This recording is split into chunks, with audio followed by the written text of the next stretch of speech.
I had attended hundreds of Galactic Council sessions during my military career, but the moment I stepped onto Helios Prime Station, I knew this one would be remembered long after every star in the sky had burned out. The station, usually alive with diplomats, merchants, and soldiers from every corner of known space, had fallen strangely silent. Security vessels surrounded the massive structure in defensive formation, and armed patrols stood at every corridor. Nobody laughed. Nobody hurried. Even the oldest civilizations looked uneasy. Humanity had only been a member of the Galactic Council for 20 years. To us, it was a remarkable achievement. To everyone else, we were still children pretending to understand a galaxy ruled by empires older than our entire recorded history. I had long since learned not to take their quiet condescension personally. The council chamber was already full when I entered. Representatives from dozens of civilizations filled the circular tiers surrounding the central platform. Then the great doors opened once more, and every delegate rose without being asked. Queen Eleanor of the Asterian Dominion walked in alone. She ruled one of the oldest and most powerful civilizations in existence, yet today she looked exhausted. Not weak, simply burdened by something no ruler should ever have to carry. When she reached the center of the chamber, the silence became absolute. "The prophecy has awakened," she said. A chill swept through the room. The celestial gate is beginning to open. Fear spread across faces that had witnessed thousands of years of history. "If the gate opens completely," Eleanor continued quietly, "the Null Swarm will return. And this time, nothing in the galaxy will survive." The words echoed through the chamber like the tolling of a funeral bell. I had never heard of the Null Swarm, yet every delegate reacted as though they had just been sentenced to death. Admirals who had commanded fleets for centuries lowered their heads. Scholars who normally challenged every statement remained silent. Even the speaker gripped the edge of his podium so tightly that his knuckles turned pale beneath his dark skin. I glanced around the chamber, trying to judge whether this was fear or theater. It wasn't theater. Queen Eleanor raised a small crystalline sphere. Ancient symbols glowed within it, casting pale blue light across the council floor. "This," she said, "is the Heart Seal. It has remained dormant for 7,000 years. 3 days ago it awakened." The sphere pulsed once. Every translator in the chamber emitted a low warning tone. "It is connected to the celestial gate," Eleanor continued. "When the final seal breaks, the gate will open, and the swarm will cross into our galaxy exactly as it did during the first extinction." A projection appeared above the chamber. Entire star systems vanished beneath an endless tide of black shapes. Fleets numbering in the tens of thousands disappeared in seconds. Worlds burned without explosions, their light simply fading into darkness as though existence itself had been consumed. No dramatic music, no embellishment, just archived recordings. The silence became unbearable. Finally, Ambassador Rethan of the Valari stood. "Your Majesty," he said carefully, "our histories describe the gate only as legend. Are you certain these records are authentic?" Eleanor met his eyes. "My family has guarded the truth since before your civilization discovered fire." No one questioned her again. She lowered the sphere. "There is only one way to reactivate the ancient defense system created by our ancestors." For the first time, hesitation entered her voice. "It demands a living sacrifice." A ripple of disbelief spread through the chamber. The heir to the Asterian throne must willingly give their life. Every eye turned toward the queen. Some delegates gasped. Others closed their eyes in grief. I remained perfectly still. Whatever came next, I already knew one thing. Humanity was about to witness a tradition older than any nation on Earth. The chamber erupted into chaos. Voices rose from every tier as delegates abandoned centuries of disciplined protocol. Some demanded proof that such a sacrifice remained necessary. Others insisted the ancient covenant had protected the galaxy for thousands of years and could not be questioned now. Translators struggled to keep pace as dozens of languages merged into a single storm of fear, disbelief, and desperation. I stayed silent. When soldiers hear too many people shouting at once, they stop listening to the words and begin watching faces instead. Fear never lies. Queen Eleanor stood motionless while the council argued around her. She neither defended herself nor pleaded for understanding. She simply waited, as though she had already endured this debate 1,000 times inside her own mind. At last the speaker struck the crystal staff against the floor. Silence returned. "The council will hear the full declaration of the Asterian crown." Eleanor nodded once. "The law was written by the first guardians after the defeat of the Null Swarm. The celestial gate recognizes only the blood of the reigning royal family. When the gate begins to awaken, the heir must willingly surrender their life. Only then will the ancient defense system activate. Several delegates lowered their heads in mourning. Others exchanged grim glances. No one appeared surprised. That unsettled me more than the prophecy itself. "So the sacrifice has been performed before?" asked the representative of the Oregon Union. "It has," Eleanor answered. "Every generation?" "No." Her voice became even quieter. "Only when the gate awakens." A holographic image appeared above the chamber. A young girl, perhaps no older than 14, smiled as she practiced with a ceremonial blade beneath flowering silver trees. Princess Lyra, the future of the Dominion. The child expected to inherit one of the oldest empires in the galaxy. "The ritual will take place at dawn tomorrow," Eleanor said. No emotion crossed her face, yet I could hear the pain buried beneath every word. "My daughter has accepted her duty." The chamber remained utterly still. I looked at the smiling image of the princess, then back at her mother. Something inside me tightened. I had spent my entire career watching commanders justify impossible decisions in the name of necessity. Every one of them believed they had no choice. Sometimes they were right. Far more often, they simply stopped looking for another answer. Jack Carter. Until that moment, I had been nothing more than another forgotten delegate seated near the back of the chamber. Humanity's place within the Galactic Council reflected its age among the stars. Small, distant, and largely insignificant. 20 years of membership could not compete with civilizations that measured their histories in tens of thousands of years. Most delegates couldn't have named Earth as representative if their lives depended on it. That was about to change. "The declaration has been accepted," the speaker announced. "Unless another lawful proposal exists, the ritual shall proceed at dawn." Silence answered him. Not one delegate stood. Not one civilization challenged the decree. They simply accepted that a child had to die. I slowly rose from my seat. The movement was so unexpected that only a handful of delegates noticed at first.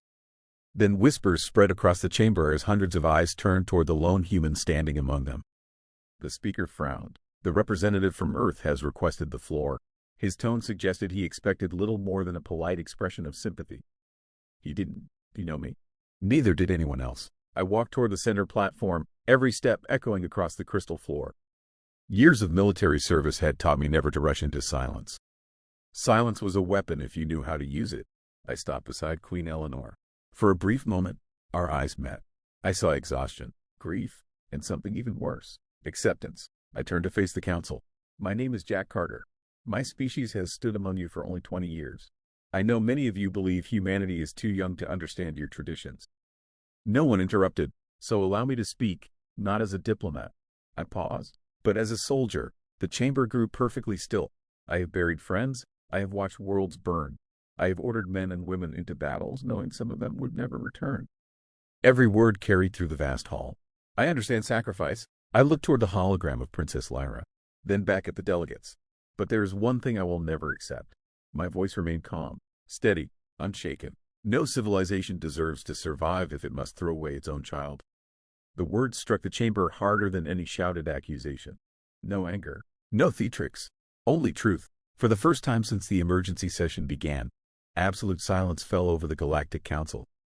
No one answered. For several long seconds, my words lingered in the chamber, hanging in the silence like a challenge no one wanted to acknowledge.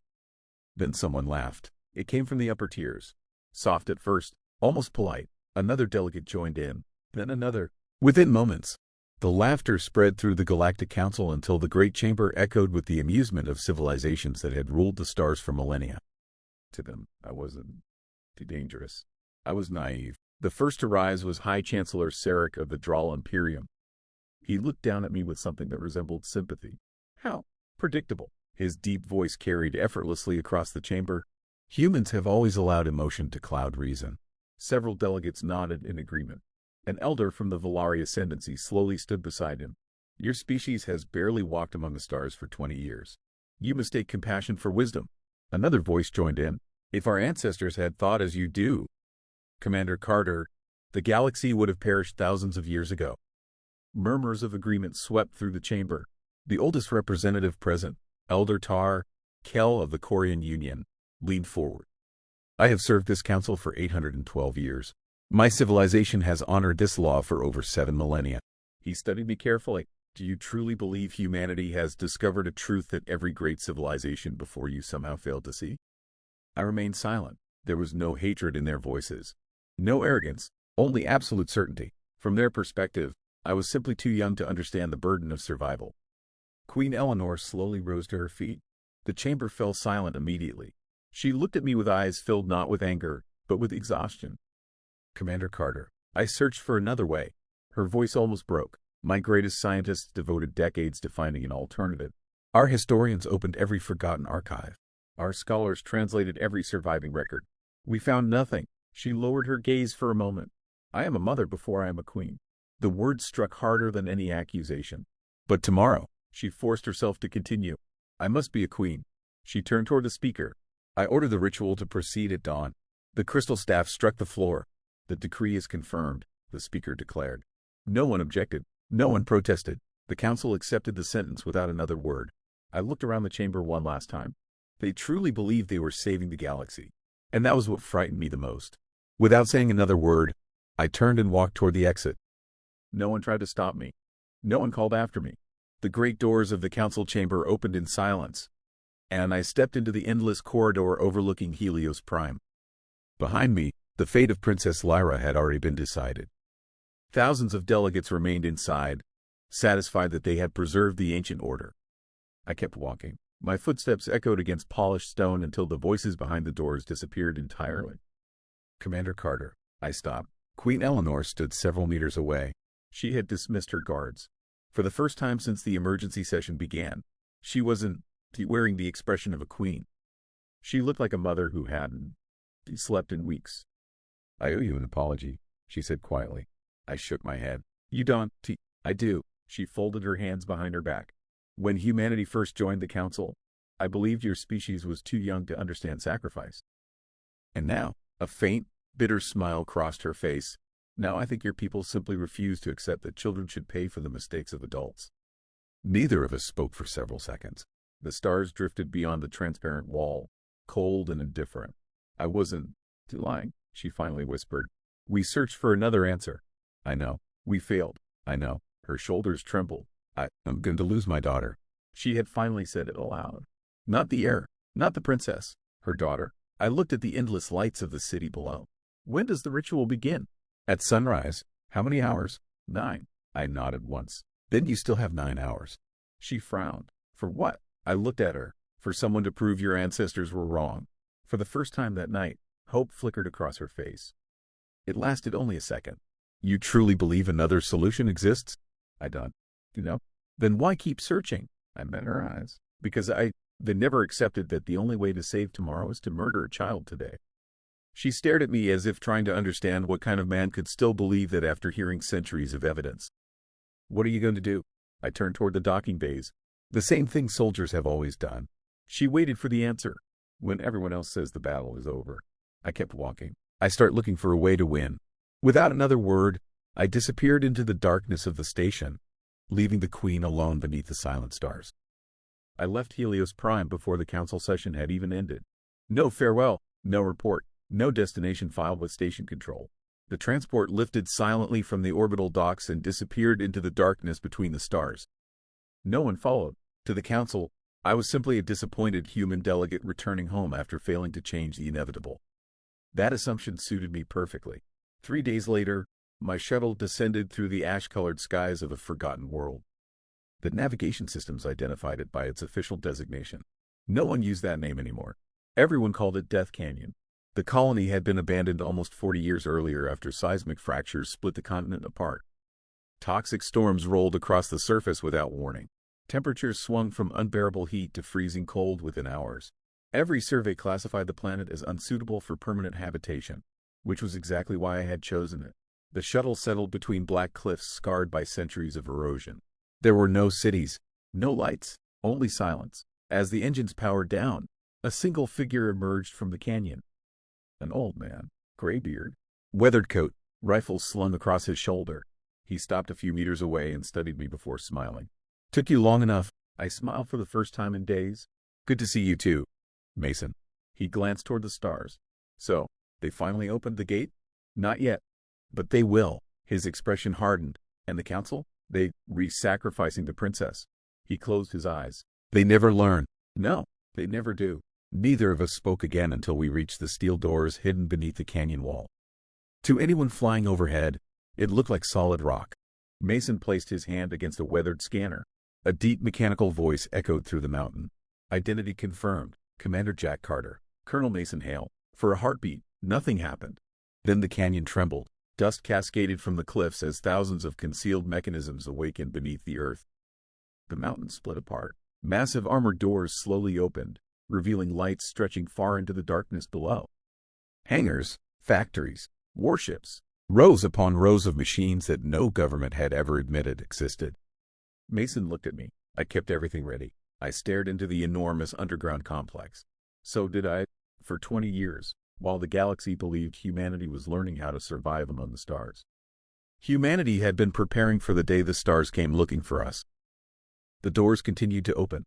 Not quickly, not dramatically, slowly, with the deliberate precision of machinery that had waited decades for this exact moment. Cold air rushed from the underground complex. It carried the scent of steel, oil, and ozone. I stepped inside. The first hangar stretched so far into the mountain that its far wall disappeared into darkness. Rows of warships rested on magnetic cradles, each one covered beneath protective shrouds. Maintenance drones moved silently between them, polishing hulls that had never seen combat. Everything looked new, as if it had been built yesterday. It all stayed operational? I asked. Mason nodded. Every system. He handed me a small datapad. Weekly diagnostics. I glanced at the log. 20 years. Not a single missed inspection. Not one failed maintenance cycle. Someone had cared for this place every single day. You never stopped believing. He looked at me. No, neither had I. We entered the command level. Unlike the ceremonial halls of Helios Prime, nothing here had been built to impress anyone. Bare steel walls, simple lighting, functional consoles. Every meter of the facility served a purpose. A young officer stood as we entered. She couldn't have been older than 25. Commander on deck. Instantly, every person in the room rose. There was no applause, no celebration, only discipline, status. All fleets remained combat ready. Orbital defense, operational. Supply reserves, sufficient for a 30-year independent campaign. Mason watched my expression. You always said preparation wasn't measured in weapons. I nodded. It never was. Preparation was measured in logistics. Fuel, food, factories, replacement parts, medical supplies. The things victories were actually built upon. The officer placed another report in front of me. Construction continued according to Directive Zero. I opened it. Hundreds of pages. Shipyards, hidden colonies, manufacturing worlds, training academies, reserve fleets. Everything had continued exactly as planned. While the galaxy debated philosophy, humanity had built infrastructure. While empires argued over tradition, Earth had prepared for war. Not because we wanted one, because history had taught us that someone else eventually would. I closed the report. When does the celestial gate open? Estimated 7 hours. The room fell silent. Every officer looked toward me, waiting, not for inspiration, not for a speech, just for orders. I looked at the tactical display, then back at the people who had spent 2 decades preparing without ever asking whether the day would come. It begins. No one cheered. No one smiled. Across the command center, officers simply sat down and went to work. Humanity had finished preparing. Now it was time to find Princess Lyra before the galaxy sacrificed its last chance to save itself. For 3 hours, we studied every detail of the ancient ritual. Every recording, every translation, every surviving fragment recovered from civilizations that had vanished long before humanity reached the stars. The conclusion never changed. The prophecy had been copied thousands of times. No one had ever questioned the original. They worshipped the instructions, Mason muttered. They never verified them. I looked at the projection of the celestial gate. It floated above the command table, slowly rotating. A single line caught my attention. The sacrifice must fall willingly into the light. Zoom in. The image expanded. Ancient symbols surrounded the sentence. Not ceremonial, technical, almost like engineering notes hidden inside religious scripture. They translated this as offer the air, the linguist explained. But, he hesitated. The original wording doesn't actually say that. I looked at him. It literally means, the chosen one must cross alive. Silence filled the room. Alive. Not dead. Every civilization had built an entire tradition upon a mistranslation. Alarms suddenly erupted across the command center. A young officer turned toward me. Commander! The ritual has begun. The display changed. Helios Prime. Thousands of delegates surrounded the ancient platform beneath the celestial gate. Princess Lyra stood alone at its center. She wasn't decrying. She wasn't resisting. She simply looked up at the brilliant light opening above her. Queen Eleanor stood nearby, motionless. She could not even look at her daughter. The countdown? 30 seconds. I didn't hesitate. Launch. Hidden hangar doors opened across Death Canyon. Dropships ignited. Stealth cruisers rose from beneath the mountain. For 20 years they had waited in silence. Now they climbed toward the stars. The command room watched in absolute discipline. No cheers, no speeches, only execution. The timer reached 10 seconds. Our lead interceptor entered low orbit. Too far. 5 seconds. Still too far. 3. Lyra closed her eyes. 1. She stepped forward. Instead of being consumed by light, she fell. The platform vanished beneath her. A bottomless shaft opened into darkness. The council gasped. Without thinking, I sprinted through the dropship before the rear ramp had fully opened. Mason shouted something behind me. I never heard it. I jumped straight into the abyss after her. The last thing I saw before darkness swallowed us both was the horrified face of Queen Eleanor watching two figures disappear beneath the celestial gate. The fall should have killed us. Instead, it never seemed to end. The light of the celestial gate disappeared above us, swallowed by darkness so complete that I couldn't tell where the sky ended and the abyss began. The wind roared in my ears as Lyra tumbled several meters below me. I reached for her, missed, reached again. Our hands collided. I caught her wrist. The impact nearly tore my shoulder from its socket, but I refused to let go. "Hold on!" I shouted. She didn't answer. Moments later, the darkness exploded into blinding light. We crashed through what felt like water, though neither of us became wet. The strange energy slowed our descent before throwing us onto solid ground. For several seconds, neither of us moved. Then I rolled onto my back and looked upward. There was no gate, no stars, only an endless ceiling of glowing crystal stretching across the sky. "Commander, Lyra's voice was barely a whisper. You jumped after me?" I sat up, rubbing my aching shoulder. Seemed like the right thing to do. She stared at me as though I had done something impossible. "You were supposed to let me die." "No, the prophecy demanded it. I done to take orders from prophecies." She lowered her head. "For my whole life, everyone told me my purpose was to become a sacrifice." I looked around. The valley was unlike anything I had ever seen. Rivers of blue light flowed between towering cliffs. Ancient ruins covered the landscape, untouched for thousands of years. "No," I said quietly. "They lied to you." Before she could answer, the ground trembled. A deep mechanical sound echoed across the valley. Not natural, artificial, ancient. Lights awakened one after another across the ruins until an enormous structure emerged from beneath layers of stone. A doorway, hundreds of meters tall, symbols ignited across its surface. The same symbols we had seen in the untranslated prophecy. A calm voice echoed through the valley. "Trial acknowledged. 2 participants detected. Human. Identified." A brief pause followed. Then the voice spoke again. Its tone had changed. "Welcome back." I didn't move. Neither did Lyra. The ancient voice echoed across the valley, not as a threat, but as a simple statement of fact. "Welcome back." Lyra slowly looked at me. "They know you." I've never been here." Before either of us could speak again, the enormous gateway began to open. Stone folded inward with mechanical precision, revealing a corridor illuminated by thousands of pale lights. Nothing about it looked mystical anymore. It looked engineered. We stepped inside. The corridor stretched for kilometers. Its walls were covered with symbols that gradually shifted into readable text as we approached. Not Asterian, not Drawl, not any language known to the Council. English. Lyra stopped walking. "How?" I couldn't answer. The final door slid open. At the center of a vast circular chamber stood a single crystal sphere. It awakened the moment we entered. A human face appeared within the light. An old woman. Gray hair, calm eyes. "Identity confirmed," she said. "Commander Jack Carter. Princess Lyra of Asteria." She smiled gently. "You are approximately 6,412 years late." The room fell silent. "The prophecy," Lyra whispered, "was never a prophecy." The woman nodded. "It was an instruction manual." Images appeared around us. Ancient humans, starships, entire fleets. This facility was built by the first expedition. I frowned. "Humans? Yes. Impossible. They left Earth long before your recorded history." The galaxy blurred into a map of countless stars. The celestial gate was never created to demand sacrifice. It was built to identify individuals willing to protect others. Lyra's breathing became uneven. My family sacrificed children for thousands of years because the original instructions were deliberately altered. By whom? The woman, its expression hardened for the first time.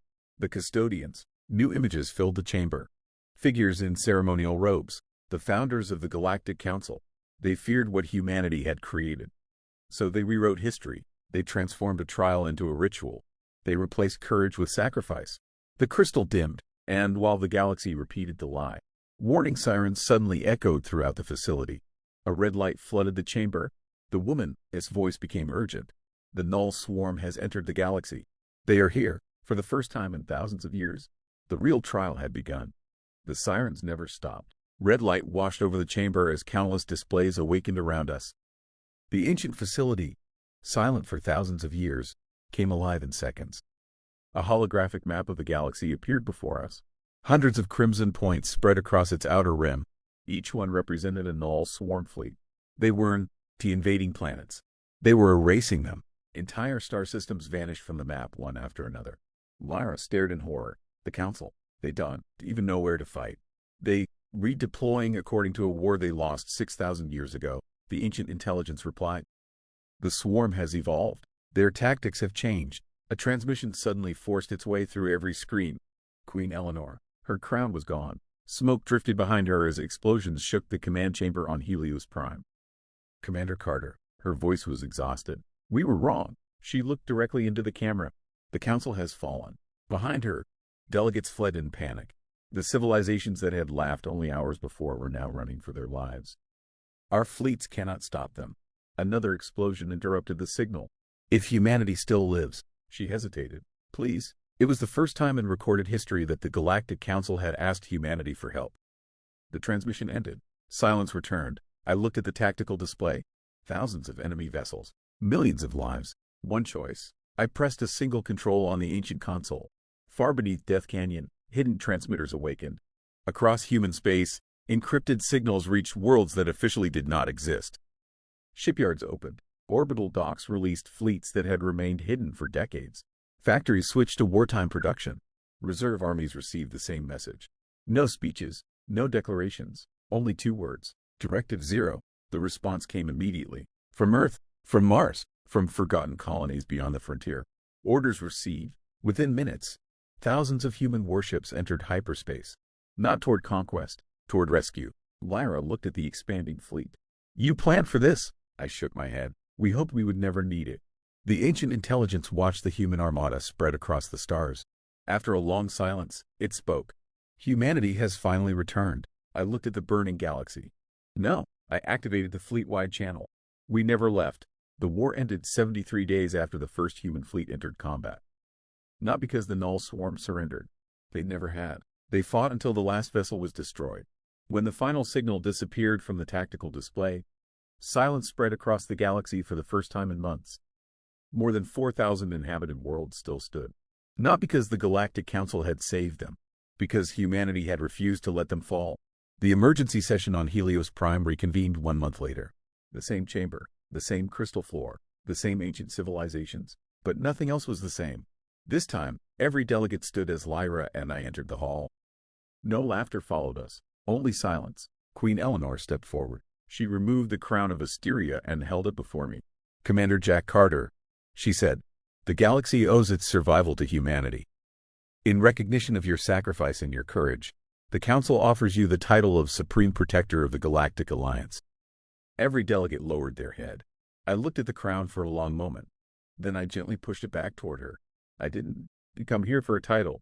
The chamber remained silent. I came here to stop a child from dying. I turned to face the Council. For thousands of years you believed sacrifice was wisdom. You were wrong. The strongest civilization is not the one willing to lose its children. It's the one willing to protect them. No one argued, because no one could. Lyra stepped beside me. The trial chose compassion, not blood. The old ritual ends today. Queen Eleanor raised her head. As Queen of Asteria, she looked across the chamber.